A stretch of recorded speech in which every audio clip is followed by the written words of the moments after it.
The public meeting of the City of Tallahassee Independence Board is called to order now. The board members are present here at City of Hall, along with members of the public. With the assistance of the Communications Department and the Information Technology Department, this meeting is live streamed on the Ethics Office webpage, and we are recording it for future reference. There is a delay with online communications, and we should all be patient. We thank those members of the City of Tallahassee for their support. At this time, please rise for the Pledge of Allegiance. I pledge allegiance to the flag of the United States of America and to the republic for which it stands, one nation, under God, indivisible, with liberty and justice for all. Mr. Floyd, would you please call roll? Carlos Ray, Present. Brian Smith, Ernie Payne, Louis Barr, Kristen Costa, Robin Blank. Mr. Chair, we have a quorum. Thank you, Mr. Floyd. At this time, I'll review the procedures for public comment and conducting a meeting. For those attending the meeting online, please make sure your microphone is muted. Last week, we asked the public to make a request by email to the ethics@tallagov.com by 1 p.m. on the day of the meeting. They wish to speak online on agenda or non-agenda items. Those who have submitted their names will be given a chance to speak as scheduled. For those who are present and wish to speak, please complete the request form and forward it to the ethics officer, Mr. Dwight Floyd. Has everyone received the agenda and supporting documents for this meeting of the board? Any questions? At this time, I'll entertain an approval of the minutes for the October 19th, 2021 meeting. I have a correction. Blank. Item 6, public comment on agenda items. Correction to the spelling of Mr. Letsy's name. But with that amendment, I'll move to approve. Motion, do I have a second? Second. Ms. Blank moves, Mr. Smith seconds. All those in favor? Aye. Those opposed? Motion passes unanimously. We're now on to public comment on agenda items. At this point, there's an opportunity for the public to share comments and concerns. We have scheduled 3 minutes per speaker. Please adhere to this time allotted. Mr. Floyd, do we have any speakers? Yes, we do, Mr. Chair. The first is for agenda item 8, and it's Catherine Bear. Ms. Bayer? Thank you. Off agenda item, I'm sorry, I forgot to mention, there was one thing on the ethics officer report that I wanted to comment on. When you said that you contacted the district attorney for Ms. Graham's replacement, that should be the state attorney. State attorney, yes, okay. And on agenda item number 8, that, thank you, Ernie Payne, for asking for this opinion piece. Great ask, and it was a great report. Board Counsel Reed, we were just very impressed with it, and we wanted to thank you guys for the good work and going after what you need to be doing. Thank you. Very nice, Mr. Reed. Comment to actually speak on you. Okay, moving on, Mr. Floyd. Yes, Richard Herring on agenda 9. This guy. Thank you, Richard Herring, 1110 Ivanhoe Road. On agenda item 9, we wanted to encourage you, the board, to go ahead and discuss these issues and whatever other issues the board members might raise. And in addition to that, we would encourage you to also seek public input on these and other issues that would be good ideas that people might have. Thank you, Mr. Herring. Mr. Floyd, any more comments? Those are all the comments. Okay. We'll move on then to the office report. Mr. Floyd. Thank you, Mr. Chair. I won't go over everything. Some of the things I'll go over when we get to their place on the agenda. I will report that board chair, board attorney, and I met before the City Commission on October 27, 2021, where we presented the annual report. I would just say that it was well received, and one of the things that comments that I thought was important is that the recognition of the board, credibility of the board that was stated by the commission member, and overall, it was just well received. And I do have district attorney, that should be the state attorney. I called the state attorney's office on yesterday and to find out if Ms. Graham's or the vacancy, they were ready to fill it. And I'm waiting on them. They said they called me back, so I'm still waiting on them to call me back. I haven't heard anything yet. Everything else I do every month, like I've recently taught 2 classes. I always enjoy those classes. They seem to also, I'm trying to establish a foundation with the employees and build trust so that if they see something, they'll say something. So trying to effectively use that. The other duties, more or less, you see as we come forward. So that's my report on the activities. It was a busy month. On the budget, I was just going to say, are there any questions on the budget?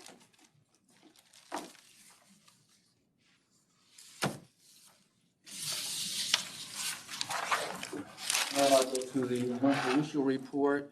I received 2 calls, and in both cases, there were things that one was another county, and the other one did not involve us.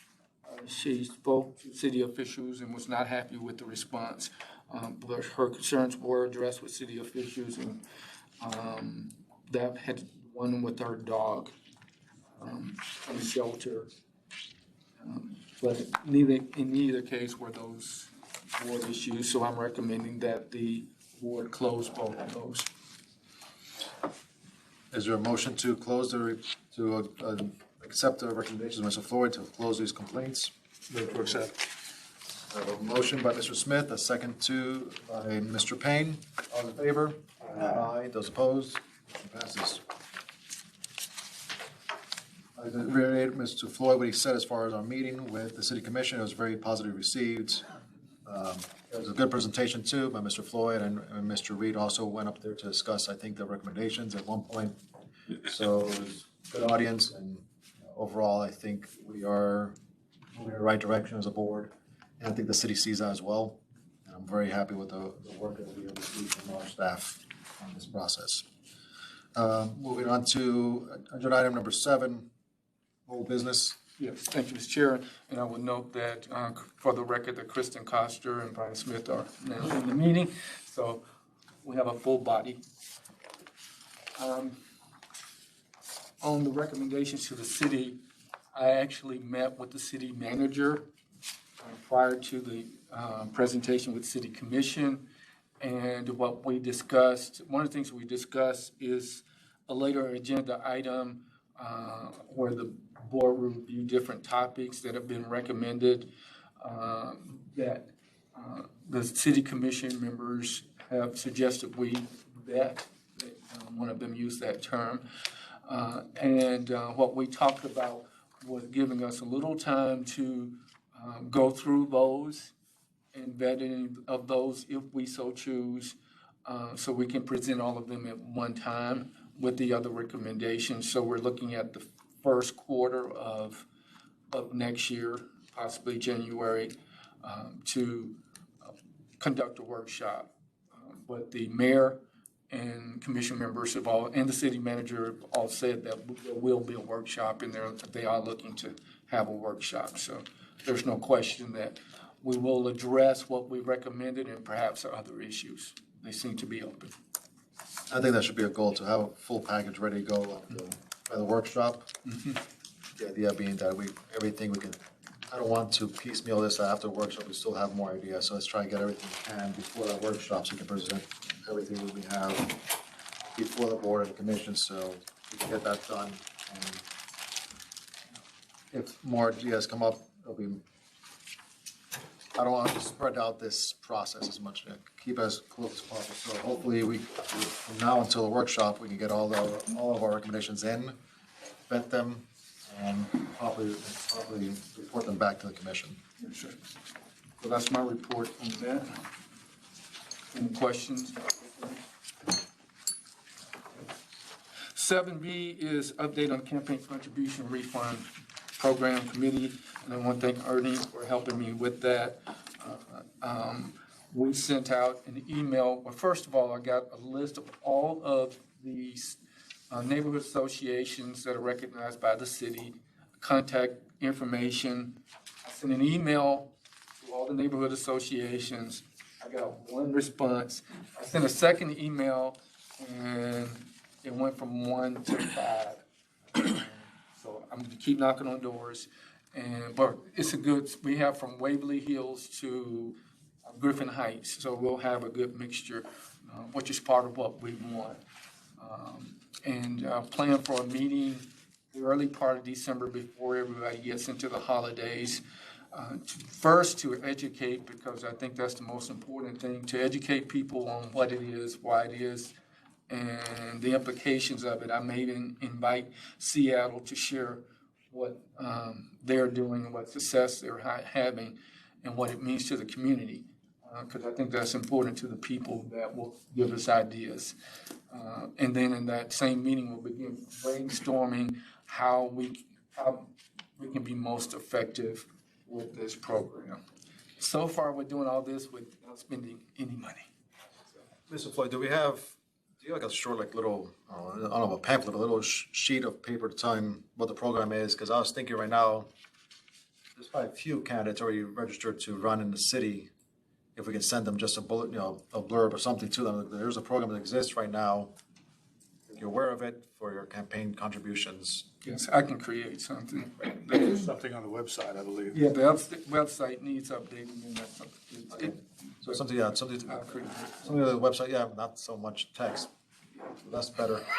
Yes, that's a lesson we're learning, because even with what I sent out, Ernie talked to somebody, and their response was they wanted to come to our meeting, and that wasn't anywhere in the email, so. Yeah, more negative space works with texts. So something short and sweet, and just send it to our current candidates, at least get them, make them aware of the program itself. Okay.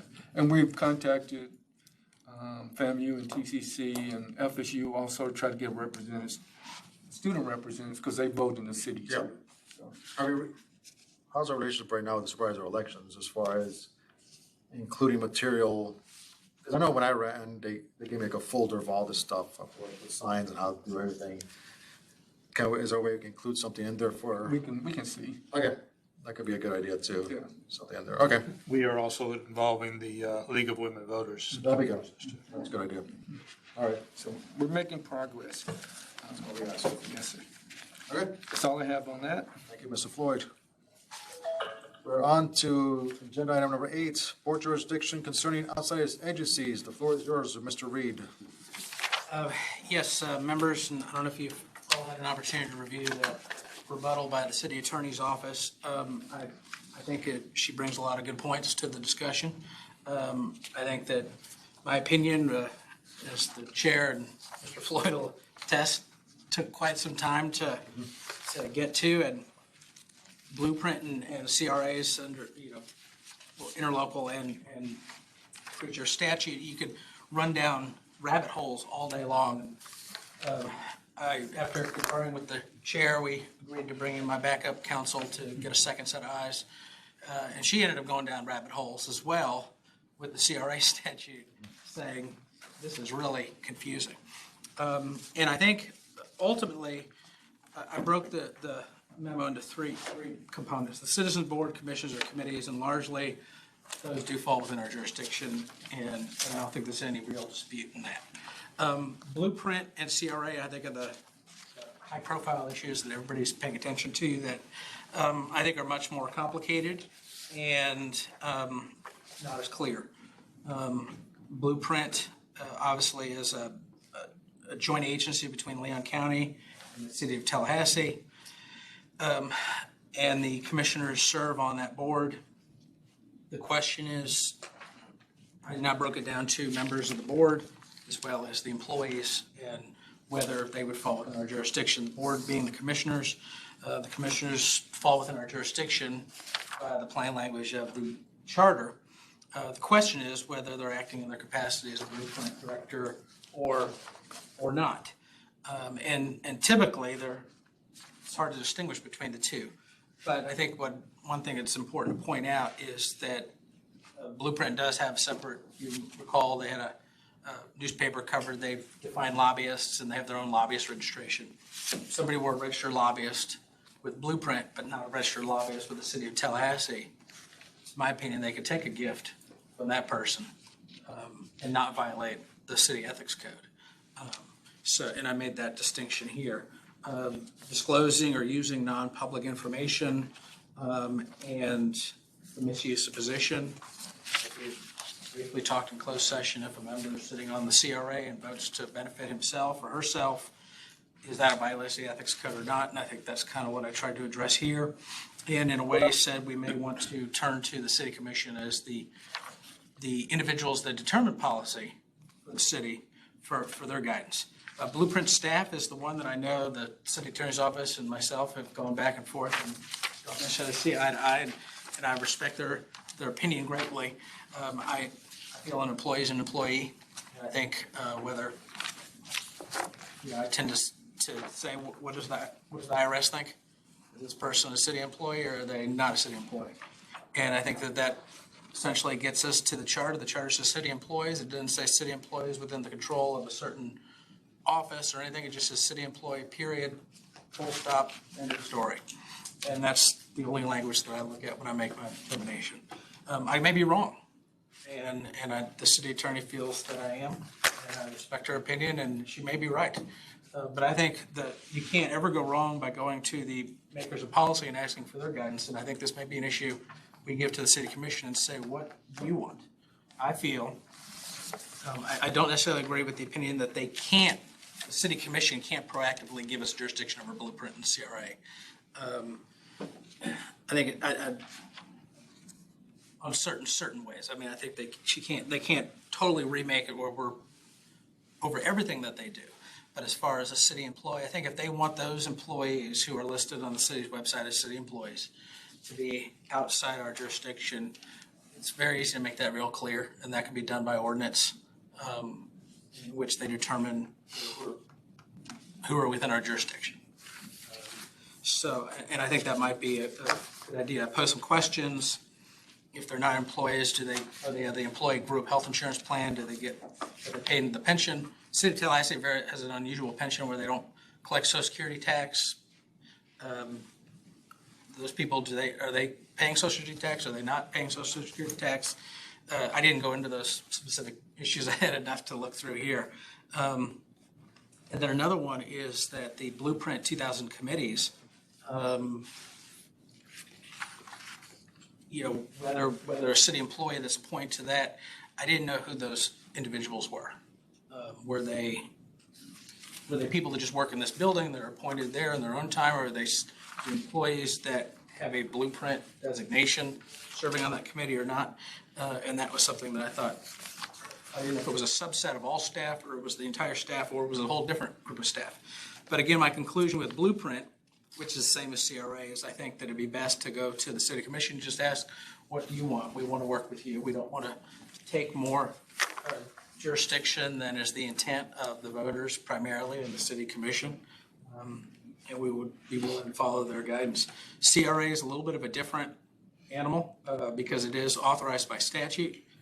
It does explicitly state language that the governing body, which is the city commission, and the CRA are to be legally separate entities, which creates a kind of a conflict for me. And that was one of the, as I said, we went down rabbit holes for weeks about the CRA, and I think that was one of the reasons, because you look at that, but then you say, okay, who are the employees? And I think that the statute does clearly authorize a CRA to hire its own employees. I made the argument that they don't, the city hires the employees because they're listed on the city's HR page. They're listed as city employees on the city's website. They receive benefits from the city. The interlocal agreement that was created for Blueprint says that they're employees only for purposes of benefits. CRA, I think, has similar language as well. That creates almost a scenario where you're almost a PEO, a what is it, a professional employee organization, like an ADP or Paychecks. You guys probably have all worked for a restaurant or something where you get a check and it's actually from ADP, not your boss. And that's, I don't know if that's the intention that was being made in the local agreement. It's not very clear. So I think as far as Blueprint CRA, I said, I tend to lean towards the fact that the employees are city employees, and we have jurisdiction over city employees per the charter. The city attorney's office feels differently, and I think it might not be a bad idea to present that to the city commission, who, will take the recommendation of their attorney as well, but it may be just to eliminate any ambiguity, because ultimately, if somebody were to file a complaint, we would receive it. It would be confidential and exempt. We would meet in closed session, and then we as a body would have to actually determine our own jurisdiction. So a lot of what I did here is hypothetical. If somebody were to file a complaint against somebody as a Blueprint employee or a Blueprint member, it would come to us. The city wouldn't necessarily know it was coming in. Then we would actually have to make our determination of jurisdiction, which could be subject to a legal attack at that point to determine whether we're properly interpreting the law or not. But it might be better just to get out in front of it and go to the city commission and say, what are your thoughts on this? What do you want us to do? So that was essentially my thoughts here. And I do appreciate the city attorney's office weighing in, because I do appreciate their opinion on this. Mr. Reed, you made it clear. That's not very clear. What we're dealing with here, so. He said, as clear as mud. Yeah. Is the line we used throughout the Yeah, and I 2 months we worked on this. In that call we had a week ago, we're almost 2 hours into a call, like I couldn't think anymore. But I think it's best interest of the city to review this. I know she responded to the memo, but I'm still leaning on this, your recommendations here, as far as it's still not clear. Even though she has a position, it's in the best interest of them to actually clarify their ordinance or in some way that, or else, this won't be an issue until a complaint is filed against staff of CRA and Blueprint, and we make the determination, like you said. And if we do determine we have jurisdiction, then that's where the conflict is going to happen. So hopefully, we'll take this, information and act upon it in some way that can actually clarify what is the role in the ethics board for, especially CRA and Blueprint, which are very important commissions and have a lot of power as far as how resources are expended here in the city. But I thank you for this work that you've done in this memo. Mr. Payne. Thank you, Mr. Chair. I wanted to also thank Mr. Reed. I know I put a big challenge to you, and you responded very impressively. I appreciate all the work you did on it. And I also want to reiterate my respect for City Attorney Cassandra Jackson, Ms. Tomans, and this entire staff. But I'm also looking more toward your advice. But I'd like to go through some of your memo, kind of some notes that I made on it. First of all, the list of committees that you had. One committee that I didn't see listed was the Independent Ethics Board. I'm assuming that we are also covered by the Ethics Code according to the statute. I'm going to respond. I tend to think that we are, based on the city attorney's opinion. I think they would like to say we're not. Well, the statute says that all boards and committees that are assigned, and it was, although we were created by public referendum, the city commission approves the ethics code, so. Yeah, I think that we are. I think that everybody should probably make sure you follow the ethics code to be safe. And as I mentioned to Dwight, I mean, I'm a vendor, independent contractor. I still file a Form 1 just to be safe in case anybody ever says you were supposed to do that and you didn't do it. Just That's do some belt and suspenders approach. Quick question. Do you all get a notice from the treasurer clerk saying file the financial form? Actually, from Cassandra So Jackson. the city does recognize you as a quasi-judicial Yeah. board. So you're all covered individuals accordingly. Another committee listed, the Planning Commission, local planning agency, that, the actual name of that is the Tallahassee-Leon County Planning Commission. I believe it is a joint city-county committee. I believe on the commission, there are 2 appointees by the city and 2 appointees by the county. So that might be needed there. And the point is made that all of these committees are subject to ethics training. And what is the procedure there? Are these committees taking the training online, or? We haven't gotten there yet, and when I arrived, the city attorney's office was doing training, and, which I appreciate. I still do some. I stole her curriculum and used it, or she gave it to me. I didn't really steal it, but she gave it to me. So, and like she said, she's still doing a lot of training. Eventually, I'll get to them, probably in the 3rd year. This year, I'm going to get to the city commission members and their aides, and it's cumulative over time. Mr. Chairman, if I could just add to that. The city attorney's office has an attorney assigned to pretty much every citizen committee. And so as part of our function, we attend those meetings regularly, and we provide ethics and sunshine law training and or just sort of being available to answer questions on a regular basis. So, but anytime I'm asked to do a presentation, I will do one for my committee, or actually I usually do them for a lot of the committees. The other attorneys will often ask me to do the presentation as well. So it's brief, but I think that our citizen committees are well aware of the rules. And also, just if I could, several of the committees listed on here are joint committees, and it is a little complicated because technically the other appointees to those committees who are not made by the city are not subject to the city's ethics code or to this board's jurisdiction. And we make that clear in the presentation. So the Commission on the Status of Women and Girls is another one, the Leon County Planning, the Joint Planning Commission. There may be some others, but just to be clear, you mentioned the joint. Thank you.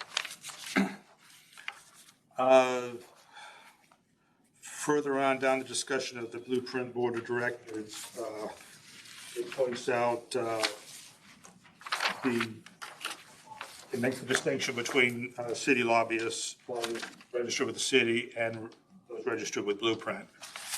I just want to point out that that is true. There's a separate registration form for lobbyists with Blueprint. It says at the bottom of the form to remit the registration fee to the City of Tallahassee. And the city treasurer clerk is managing the administration of that process as well. Just another point of ambiguity, I guess, between the city and Blueprint. Mr. Reed points out that the Blueprint staff members are identified as city employees on the City of Tallahassee website, which is certainly true. And this is a pamphlet that was passed out at the last week's City Commission meeting. It's something they do every year. I'm sure it'll be featured at the retreat coming in January. Basically, this is who we are. This is what we have done. Nice brochure. At the end of it, it lists the org chart that is on the website for the City of Tallahassee and all the management, and the employees of the Blueprint intergovernmental agency in place are all on this org chart. In fact, the way it's drawn, it appears that they report to Assistant City Manager Wayne Tedder.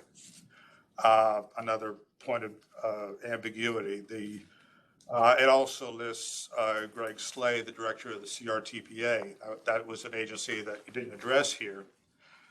It's even more complicated because the CRTPA, the Capital Regional Transportation Planning Agency, is composed not just of city commissioners and county commissioners, but also county commissioners from McCulloch County, Jefferson, and Gadsden County, city commissioners from places like Gretna and Quincy, I believe, also members of the Leon County School Board. So it makes it more complex. But they do have a director, and he's listed here on the org chart under the, supposedly under the assistant city manager. Following this page in the pamphlet is a list, it's about 7 pages, over 3,000 names, titled Team Tallahassee. It doesn't define who those people are, but it's kind of obvious that they are intended to be the employees of the city of Tallahassee. In that list, it includes people like Ben Pingree and Autumn Calder, Christina Paredes, the director of planning, what's his name, White. It also lists the newly hired director of the CRA, Stephen Cox. Lists all the city commissioners, of course. It even lists the subordinates of the people that are on the previous org charts, people, names that I recognize that are employees of Blueprint and Planning. Again, pointing to the ambiguity here, all of the managers listed on the org chart for the organization file Form 1, financial disclosure form, which are posted for the public on the supervisor elections form. And they all, part of the form is to report your primary source of income. And there's a variety of the people, such as Ben Pingree and Autumn Calder. Some of them say that they're employed by the primary source of income is the city. Some say the county. One says Blueprint.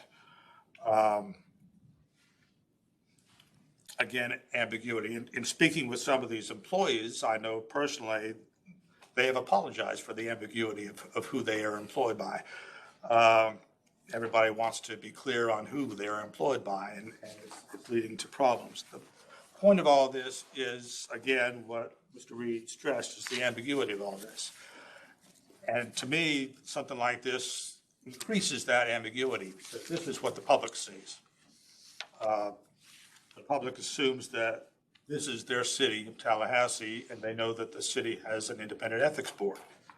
And they're assuming that we are watching over such things. And in my mind, the city is implying that they are all part of this structure. So the point of all this is, I totally agree with Mr. Reed's suggestion of going back to the elected officials and having them state on the record how they want the ordinance to read, whether or not they are giving jurisdiction of the Independent Ethics Board, given these other employees jurisdiction over that, or to state publicly that they are not, and possibly why.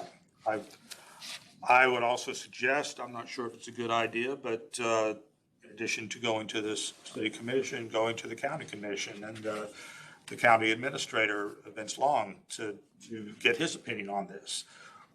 Where do we stand here, and what are you saying as far as the jurisdiction of the ethics board over all of this?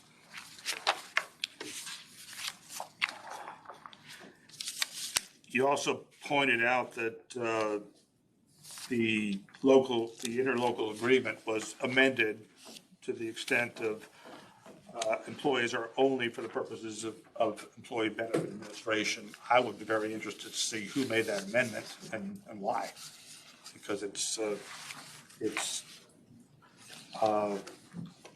unclear what the purpose of that was. The point of it all is what we want here is transparency in government. And so I believe that the city government needs to be transparent in public eye of who they want, how they want the ethics code that they have voted in, who they want it to apply to, and who they don't want it to apply to. That's it. Any more comments?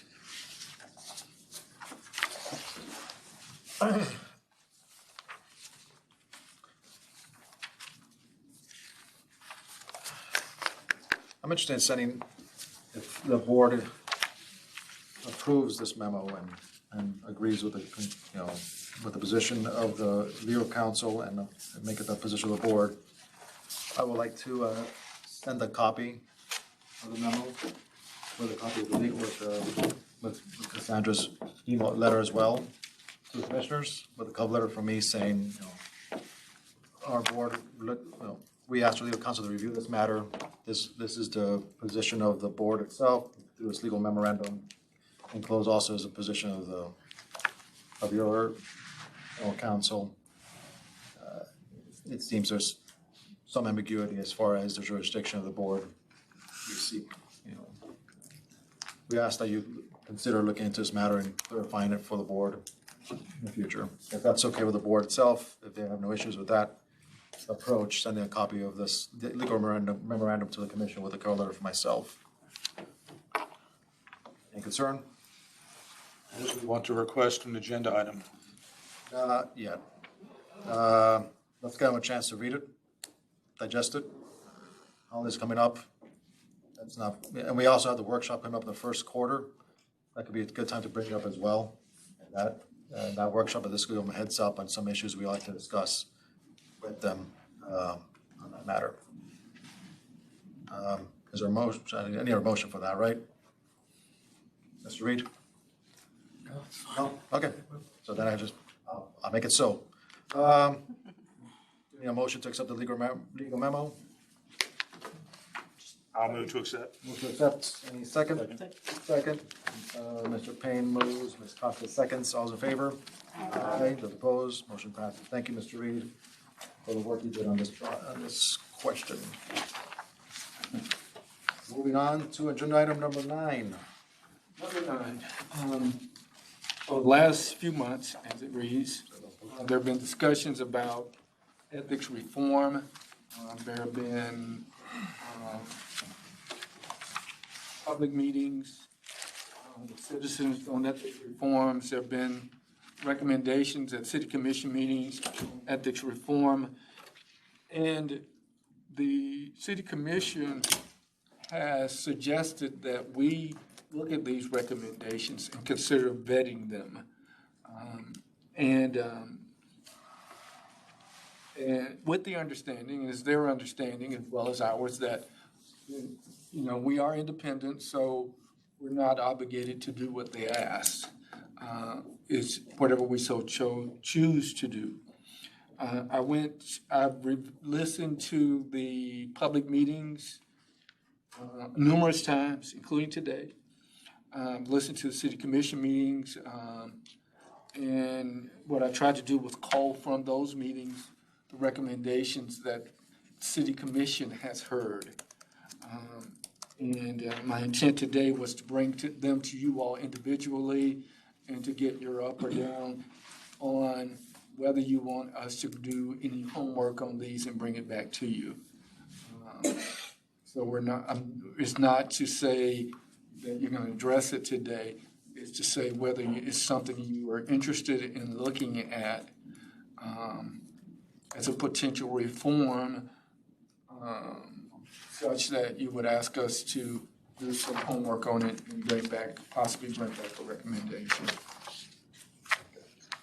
You want to go item by item and then vote on each one individually? Yes. Okay, sounds good. The first one is lobbying. It's just what it's saying. There were 2 suggestions that kind of come together, giving greater oversight to lobbyist registration and possibly even placing that oversight under the board. I think somewhere further down here,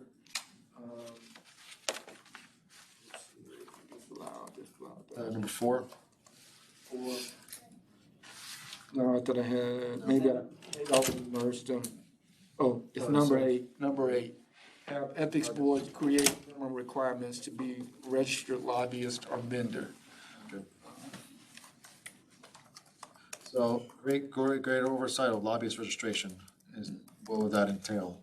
As far as, what's the recommendation we have right now before the board on registration of lobbyists? John? We have a charter amendment that's been proposed, and then subsequent ordinance changes that would follow the charter amendment. We had discussed whether it would be the primary authority, have like original jurisdiction over the lobbyist. We said we would have appellate jurisdiction, I suppose, so we'd still go through the treasurer clerk's office. If they wanted to dispute a penalty, now that would be their sole administrative remedy. Once that's exhausted, they could go to court. We would simply propose that we just add ourselves as an additional administrative remedy, maybe try to keep it out of litigation so we can just handle it in-house. But I don't know whether there's an appetite on that. That's where we are now, but.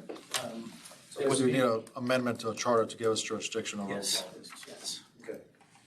And we're working. We've already proposed that but only in the appellate Appellate. posture. Okay. Open to the board. Does the board want seek further jurisdiction over lobbyists? I think we discussed this before. This was discussed as far as the amendment process.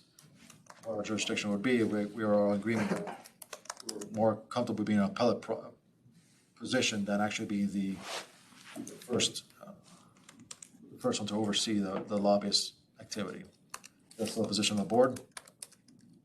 Yep. Yes. Okay. Everybody goes fine with that? Yes. Okay. Do you want to open number 8 then? Pardon me? As far as, you also referenced number 8, also. Have ethics board create minimum requirements to be a registered lobbyist or vendor. Is there equivalent to that in the state level, Mr. Reed? Not that I know. That seems almost like a licensing, would be almost a licensing board. That would be Yeah, approved. I mean, I don't even know what that would mean, what it would look like. Yeah, It would mean at a minimum creating standards that don't exist now. yeah. And it'll give, if we do go through that process, will be an appellate process. If we deny somebody being a lobbyist, it'll be a 120 hearing and then go to DOA at that point, or be a circuit court probably. So I'm a little leery about us being in a position to license or not license lobbyists. That's basically, this will end up being, with these minimum requirements. I've not looked into this at all, but I think petitioning your government's constitutional right, licensing for business is different. I think we probably want to be real careful before we start wading into the Fifth Amendment and restricting who can petition their government and who cannot. Any appetite on the board on number 8? I say no. Mr. Penn does not like that. All right. Mr. Floyd, Number 2, disallow no bid contracts to create greater transparency and access. One individual stated, as an example to kind of broaden this a little bit, that in his community, in the black community, black businesses already feel outside enough and don't get to bid on stuff because they're not insiders. And what the no bid process, and I'm paraphrasing, but no bid process creates insiders and outsiders, and so it marginalizes businesses. That's kind of how they looked at it. So I don't know if this would be an ethics issue or a policy issue. and yeah, I think three of us discussed this in our call regarding, at the state level, there are no big contracts, but only circumstances, you have to put a notice out there saying the services you're requesting. There's a 7-day notice, at which time people can say yea or nay that, that service can be provided. And then, if no one provides a service, you can go through a little bit contract if you find a sole provider. But again, this might be a more policy issue. It might be something you can rope into IGN as far as recommendations to them that they can make, because I see the more AGs, more process of procurement, the administrative side of how cities should work, and make them, they can make recommendations as far, I'm guessing they have the authority to make recommendations to the board about to improve their administrative side.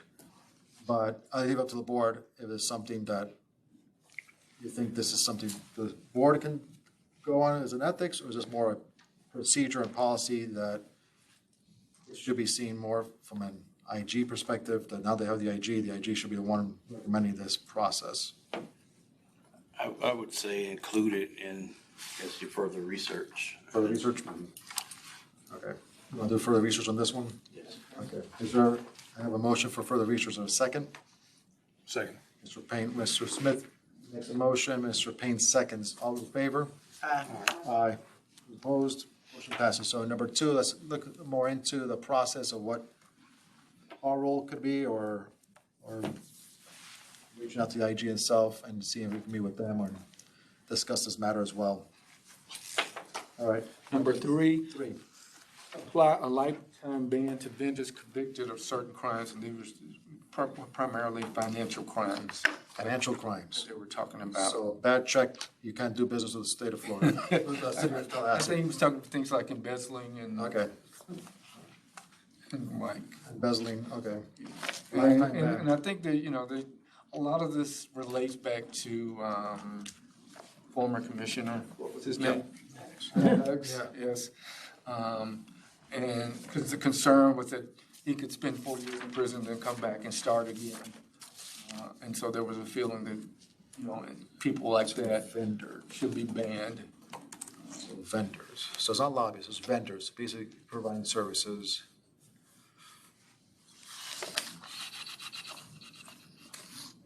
And I know this, at the state level, there are certain, you're put on a 5-year ban, I think. You're engaged in certain activities, and you're put on, a list of vendors that cannot deal with the state for its time being. I'm guessing something equivalent to that here at the city level, correct? We're aware of. The city would be bound by the state law, would it? Or you just talking about the state organizational structure? Yeah. Because the state has certain policies, and the city doesn't have that. Mr. Chair, can I shed some light? You are recognized. The city's procurement policy does have a debarment process. Okay. Which I think is probably what you're thinking about Yeah. in the state. I obviously don't have it in front of me. I don't know, I can't recite the No. details in terms of timing or the types of crimes, but that process is in policy in the form of the procurement We manual. cite that, I'll be scared. Could you send us a copy? I will. That'd be great. Let's hold off on this one and let's get more information. I don't know if it's considered research, but let's get more information on what's currently the policy. We'll wait. I'll send it to Mr. Floyd. if that's- Yes, Mr. Flo, and copy me too, if you don't mind. That'd be great. Anybody else want to deal with it? Is this any other recommendations, concerns, questions? Okay. Number 4, disallow campaign lobbyists and campaign managers from receiving city contracts. And I think you heard that was Dr. Jackson spoke to us, he spoke to City Commission. His concern is that basically that people who are city managers receive special benefit after if their person is elected, and they're rewarded for it, in contracts and the like. So his idea was to not allow lobbyists and campaign managers for receiving contracts after their person has been elected. I don't know what we're talking about. I'll just give my little point to this one. I think 4 and 2 kind of go together and that concern. Because if you do have a procurement process open and you score it, and you have the best vendors out there, it's an open that could alleviate the issue of transparency. If you actually have all 5 commissioners reviewing and voting on a vendor who is actually providing the best service, you can deal with that issue of a campaign manager getting special benefits if it's proven that it can provide a better service. That's the only issue, is like disallowing somebody just because they help somebody get an office because they believe in that person, or they give funds to somebody, should not deny them the ability to provide other services if they can provide a better service than anybody else, as long as that is a transparent process of how they're selected. That's the only, my 2 cents on that. But Mr. Payne, did you have a? Yeah, I agree with you. It can be a sticky situation where we do have rules in place for misuse of position, and basically you want the procurement process to be transparent, like you said, and it's already in place, it seems to me. So I'm not sure I'm not sure what else we could do there. Do you want to make a motion to not move forward on this one? Yeah, I'll move to not. Is there a second on this one? Second. Any discussion? I just feel similar that as long as there's transparency, you also don't want to discourage good people from being campaign managers because they might be a vendor or be wanting in the future to get a city contract, but they may also run a campaign very well. So now you may discourage them from also doing something, like you said, that they think the candidate's a good person or whatever, and then so now they step back, and here we are also trying to get people to contribute to fund, so we've got this whole inner working circle. So yes, I would be reiterating what you both have said. Motion second. Any more discussion? All those in favor? Aye. So we're now moving forward to number 4. Number 5, whistleblower protection. There was a good discussion on this one. Institute whistleblower protection in place of anonymous complaints. Ms. Bear actually spoke on this one and reminded everyone of the city commission's concern for anonymous complaints. She spoke of this being in lieu of anonymous complaints. There was other discussions expanded to protect vendors, citizens, and employees. There was an alternative place because the IG has whistleblower. The discussion here was place whistleblower complaints entirely under the ethics board or place whistleblower complaints only against city commission and appointees under the ethics board. So the different discussions there. And then there was discussion about including outside agencies, and I think we've already talked a little bit about outside agencies. Again, I'll start the ball rolling. I think this is a good thing to proceed on. Let's look into this policy. Let's draft something up as far as how we can actually implement a whistleblower program. And I like that the two-way approach of just complaints against, since the IG already is dealing with the city side, complaints against the actual commissioners and appointees. Yeah, let's do both approaches, one for everybody, any complaint, and then one for the other one, then we can discuss that further. But I would like to, I'm not making a motion, but I would like to see further discussion on whistleblower protection. Because I think this anonymous complaints, whistleblower protection will avoid the use of resources to be used against commissioners when it's a sworn complaint. We have a name to complaints. We won't be just following any conspiracy theory that people may come up with and not put their name to it, and we're stuck having to do research on something somebody thought about. I think whistleblower protection will help alleviate that and fully help us identify those who actually have legitimate complaints and things worth looking into. Mr. Payne? I would move that we explore that further. I have a motion. A second motion from Mr. Payne, second from Ms. Costa. Any discussion? I have a discussion. Yes, Ms. Blank. Thank you. I think if I may, if we're going to be doing some more research on it, I think it would be important to start with what we all understand the definition of a whistleblower to be, whether we're going to be using our own definition, whether we're going to be using one from state statute or some other place. Because the Venn diagram is not an overlapping circle of anonymous complaints and people who might be entitled to whistleblower protection. And I think there might be a misconception that there is. So if we get this very, very important power that I support, I think it's important that we understand how sometimes the fact that someone does not receive whistleblower protection is not because we don't think that that person is nervous about coming forward. It's because the definition is very strict and you have to make certain allegations and you have to be in a certain position in order to be eligible for that protection. It's not going to necessarily reduce or eliminate all of the anonymous complaints that are out there.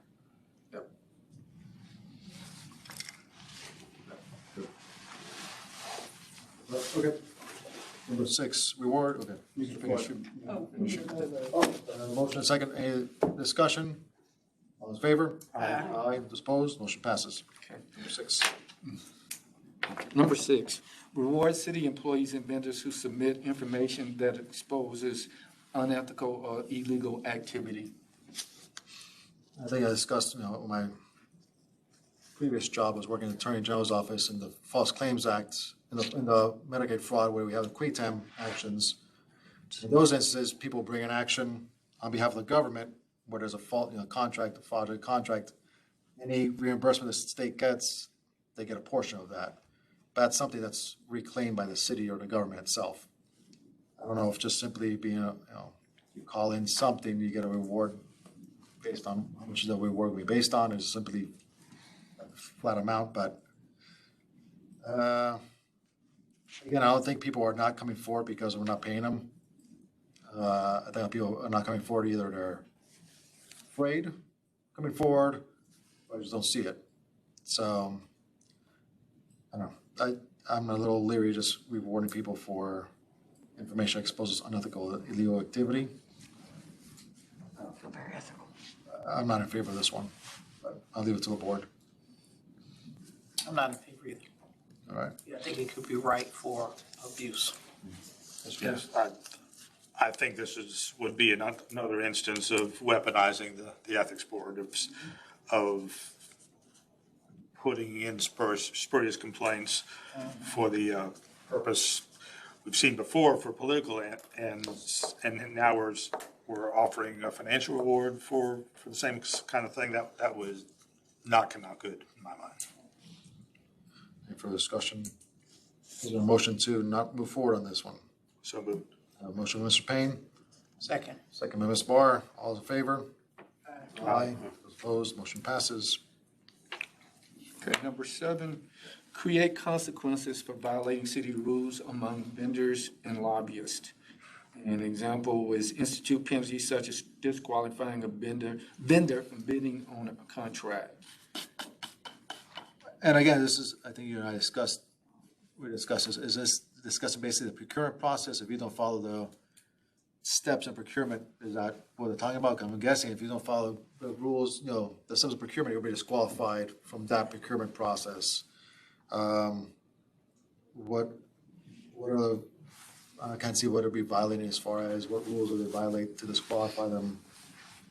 If we have jurisdiction over it. Yeah. People outside, Is this something the city already has?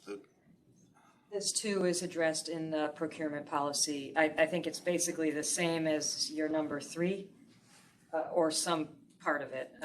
This question of when a vendor misbehaves in the procurement process, what is the consequence of that? So again, I haven't looked at it for a couple of weeks. I was aware of these and I looked at them, but I think that number 7 is probably similar to number 3. It's just a matter of degree. gotcha. As far as lobbyists, is it currently, we're running policy right now regarding lobbyists who violate the registration law, or what are policies they have right now for lobbyists? Is there, what penalty is there against them? I don't know. You don't know? I don't know if there is anything to violate. There's nothing to violate. Well, I also think the question of jurisdiction is significant. Yeah, well, for us, yeah, but again, it's like one thing, it's not for us to recommend, but it's something maybe somebody else can look into, but again, yeah, it's jurisdiction, and then there might be policy already in place for this. I don't think we should move forward on this one, but I'll leave it up to the board.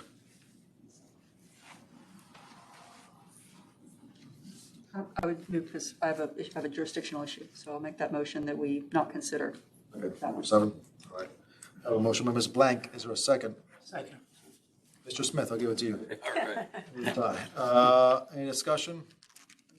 All in favor? Aye. Those opposed, motion passes. So let's review again what we're having you, Mr. Floyd, look into. Number 2, look into that matter. Number 5. Is that it? That's all I I have have. number 3. Number 3, which is, oh yeah, that's reviewing, the current policy. Okay, yeah. Number 3 is really number 3, but more from what's currently out there in our policy. So 2, 3, and 5. Am I missing anything? You didn't say 1? I was thinking. 1 was, yeah, we said no to 1, right? Right. 1, because we already have an amendment being recommended. And I think you said that in our discussions to get where we got to, we discussed about that. Those are the 9, those are the 8 we had. Does the board have anything else they want to, look into or consider this time? Again, this is not the last time we'll discuss this, but if you don't have anything right now, anything you may think of, forward it to Mr. Floyd. Don't copy on us on anything.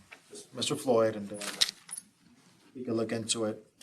We can bring it up again to the board or something to that effect, but I think. Mr. Chair. Yes, Mr. Floyd. There was a suggestion that we solicit public input on this, and a lot of the public input will come from many of the people in the audience here. So I asked them now if we want to add anything else to the list that we can start researching. Wait, Mr. Harrington, Mr. Sims. Two things, and I'm not saying this is an exhaustive list, but two things that the coalition has talked about are, one, the possibility of requiring ethics training for certain vendors of the city.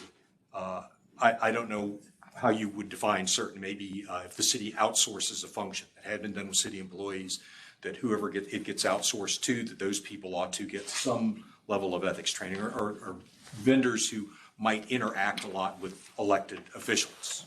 However you would define certain.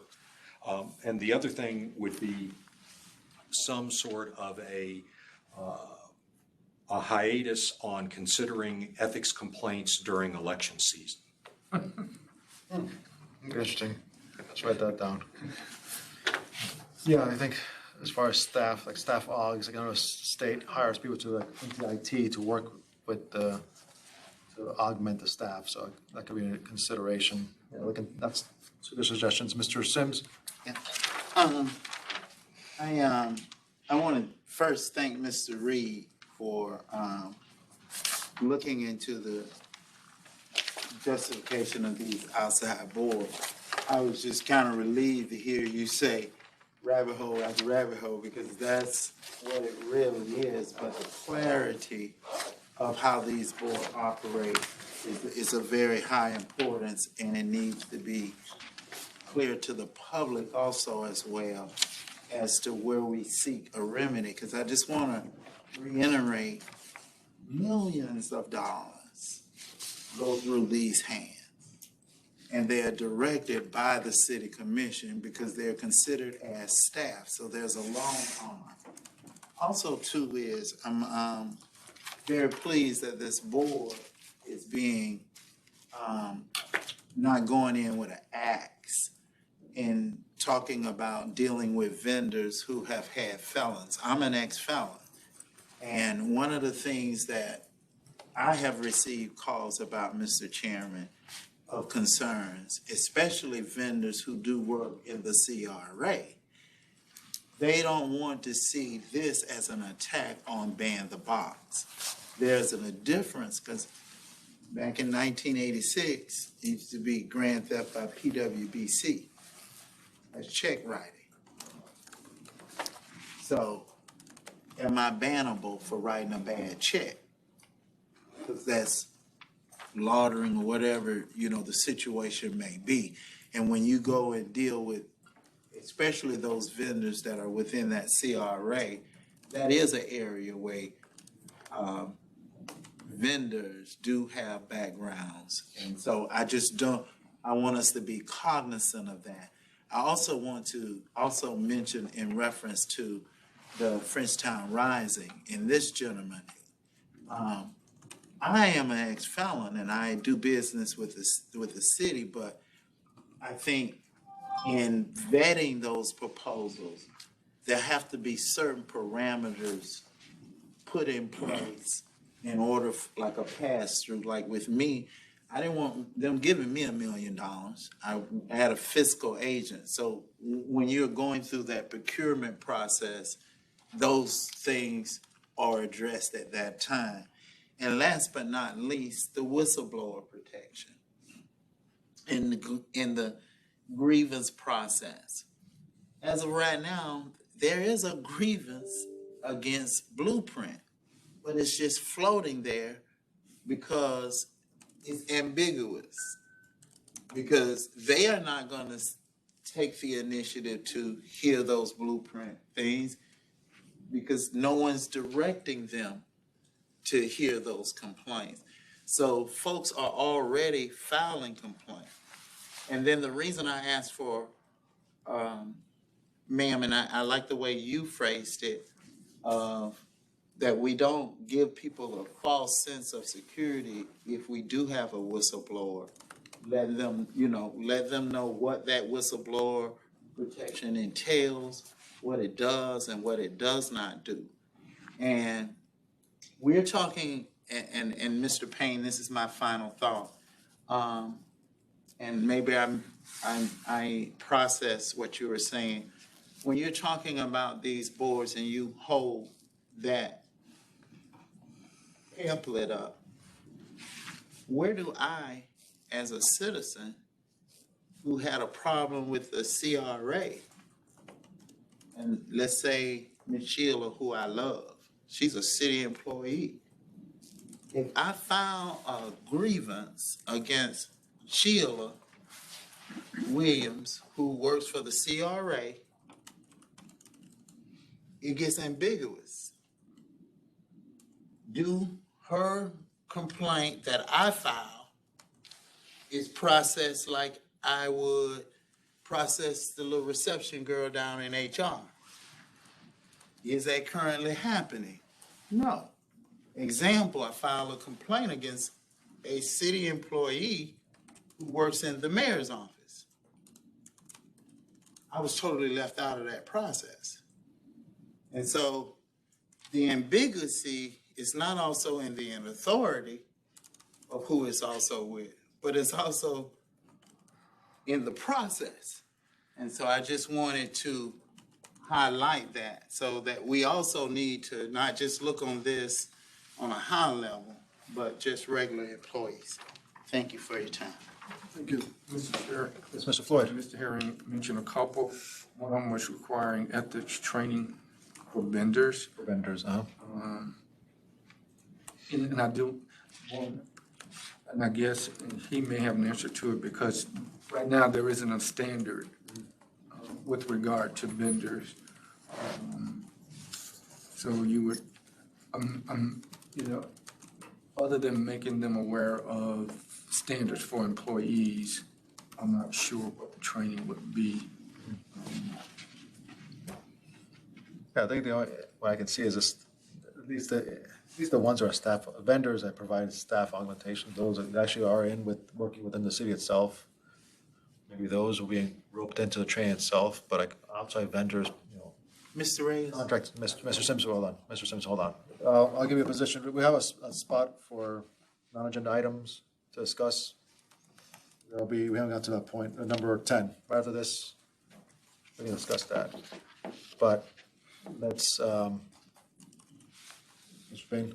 I just thought rather than put ethics training on all vendors, which would be a huge project, something we've discussed in the past, I think, is having vendors sign off on the ethics code, to simply agree to abide by the ethics code, provide them with a copy of it, and let it go with that, and field Yeah, questions I from think the them. concern that came up, I think Ms. Blank brought this up, when it came up with employees dealing with outside vendors, the vendor should be aware of the policies, so they shouldn't be sending gifts to employees itself.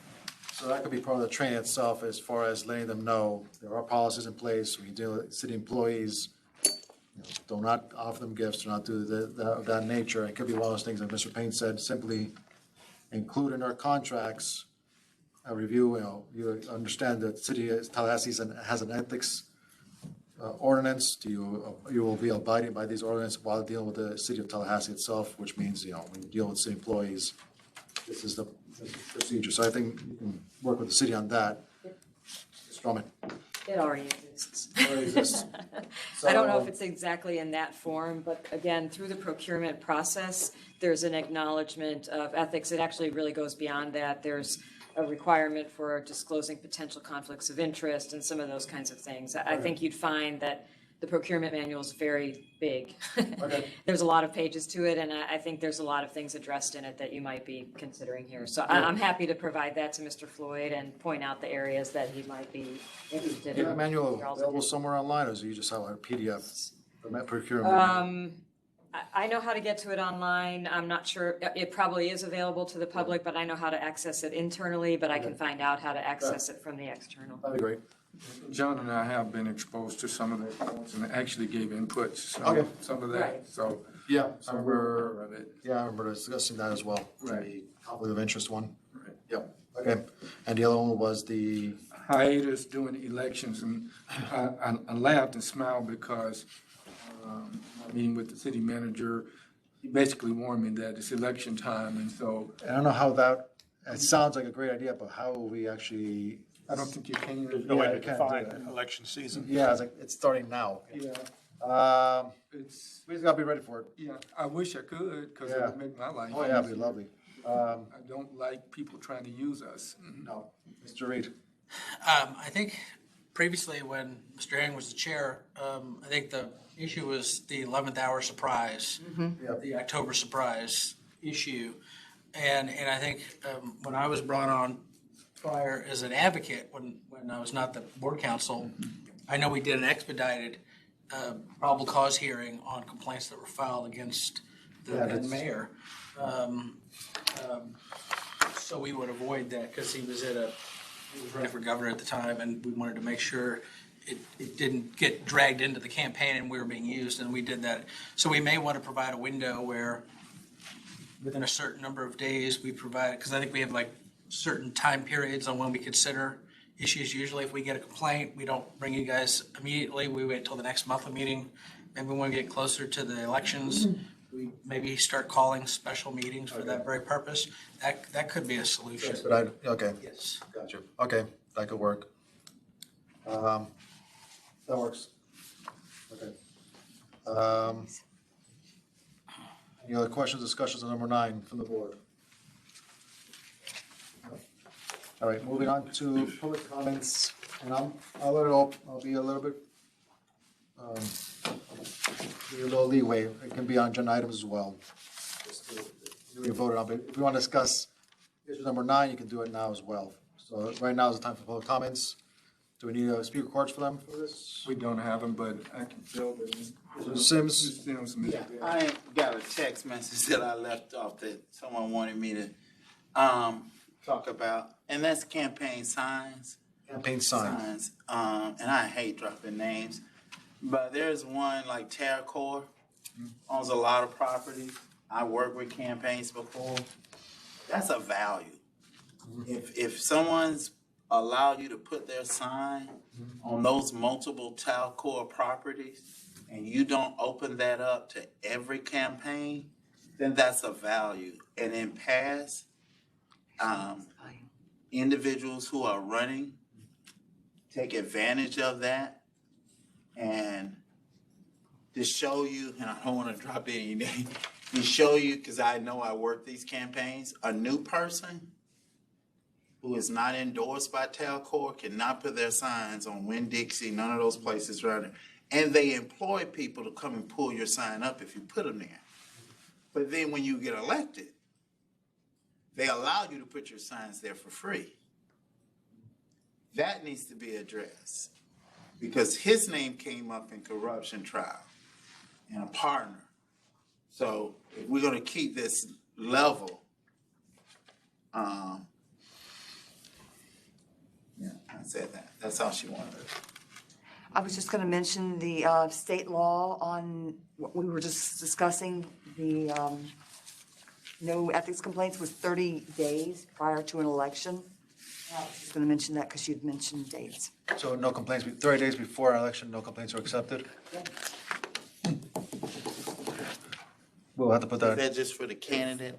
if we did that, we have to put it in our, we have to change our We policy. have a 10 to 40 day window, so we could probably do it on our own administratively, but we can put it into a rule just so it's crystal clear that we can't inadvertently drop October surprises.